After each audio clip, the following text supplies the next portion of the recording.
बिस्मिल्लाहिर्रहमानिर्रहीम। Welcome students. आज हम जिस टॉपिक पर बात करेंगे वो असेसमेंट ऑफ नॉलेज और असेसिंग नॉलेज ऑब्जेक्टिव्स। ये नॉलेज किसे कहते हैं, नॉलेज ऑब्जेक्टिव्स को हम किस तरह से असेस करते हैं, कौन से ऐसे आइटम्स हैं कि जो नॉलेज बेस्ड होते हैं और फिर उनको हम किस तरह से असेस करते हैं। इन तमाम चीज़ों के ऊपर, इन तमाम बातों के ऊपर आज हम डिस्कस करेंगे। But before discussing the items and how to assess those items, firstly we will see that what is meaning of knowledge or what is the meaning of phrase which is called as knowledge objective. हम assessing knowledge objectives की जब बात कर रहे हैं तो knowledge objectives हम किसे कहते हैं। तो ब्लूम्स टेक्सोनोमी में जो cognitive domain है उसका जो पहला लेवल है वो नॉलेज लेवल है। दोबारा भी आगे इसकी बात आएगी और फिर वहां से हम आगे चलते जाएंगे। So the phrase knowledge objective implies recall or recognition of specific elements in a subject area. Knowledge का तल्लक जो होता है वो recall of information के साथ होता है। Recall of information that you have previously learned and after some time when you are asked to recall it or when you are asked to remember it, so then at the time of remembering you just recall that information or recognize that specific elements और वहाँ से हमें पता चल जाता है कि आपके पास नॉलेज है या नहीं है। सो इसका ताल्लुक सिर्फ और सिर्फ recognition of specific elements और recall of information है जो previously learned है। इल्म क्या है? knowledge is forgotten after a period of disuse। अगर आपने कुछ सीखा हुआ है और अगर आप रोज़मर्रा ज़िंदगी में आपने उस सीखे हुए इल्म का इस्तेमाल नहीं करते तो वो भूल जाता है।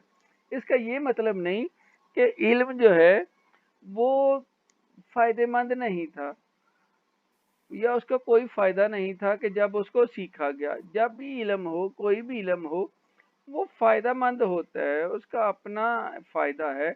बट वो फ़ायदा जो है कैसे है, आपने उस वक्त उसका अगर इस्तेमाल किया तो उस वक्त फ़ायदा लगा, फिर आपने उसका इस्तेमाल करना छोड़ दिया तो slowly and gradually after some time जो रिटेंशन है, retention of that subject matter जो है वो उस तरह से नहीं रहता, रिटेन नहीं रहता और वो कॉन्शियस से वो अनकॉन्शियस में चला जाता है। तो प्री कॉन्शियस, कॉन्शियस और अनकॉन्शियस आपने सुना होगा। जो शऊर से वो तहत शऊर और फिर ला शऊर में चला जाएगा। तो शऊर है, तहत शऊर है और ला शऊर है। तो कॉन्शियस है, प्री कॉन्शियस है और फिर अनकॉन्शियस है। शऊर में बात है, वहां से तहत शऊर में जाएगी और तहत शऊर से ला शऊर में। आपने बाज़ औक़ात आपके साथ ऐसे होता होगा कि कोई बात हो तो आपको यार आ रही है लेकिन जुबान पर नहीं आ रही, बात आ रही है लेकिन आप जुबान से वो अदा नहीं कर पा रहे होते और आपको ऐसे लग रहा होता है कि आपके वो माइंड के अंदर कहीं घूम रही है, but you can't utter that word और जो भी वो उस वक्त सिचुएशन और सिनारियो है। क्यों?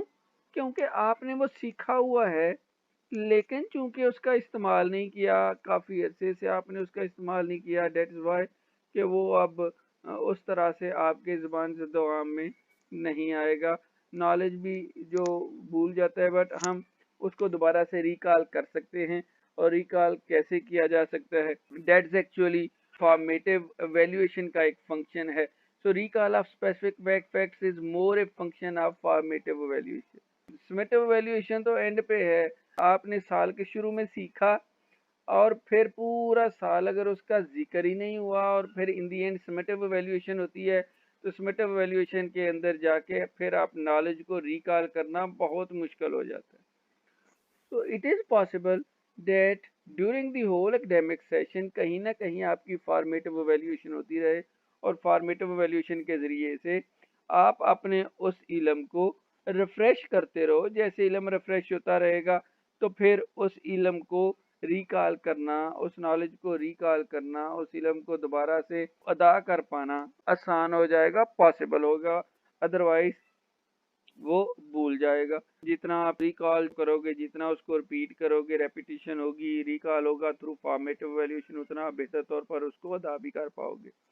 और फिर जब हम कॉग्निटिव डोमेन के अंदर बात करते हैं नॉलेज की, तो कॉग्निटिव डोमेन हमें पता है कि उसके 6 लेवल्स हैं, आपके सामने यहाँ पे भी बयान हुए हुए।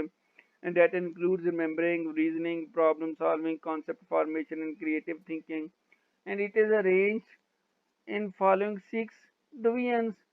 So 6 divisions are knowledge, comprehension, application, analysis, synthesis and evaluation.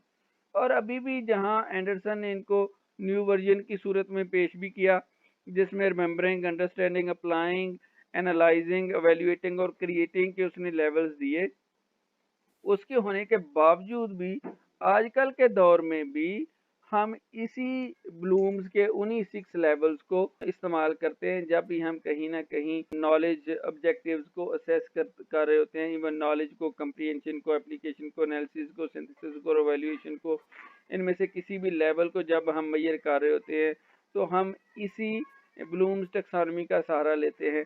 اور انہی 6 لیولز میں سے یہ جو knowledge, comprehension, application, analysis, synthesis اور ایویلویشن ہے، اس میں جو پہلا ہے that is the knowledge objectives, اس کے اوپر آج ہم بات کر رہے ہیں۔ یہاں پر 6 ہے، لارڈس اور ہارٹس کی صورت میں پہلے بھی آپ سے ڈسکس کر چکا۔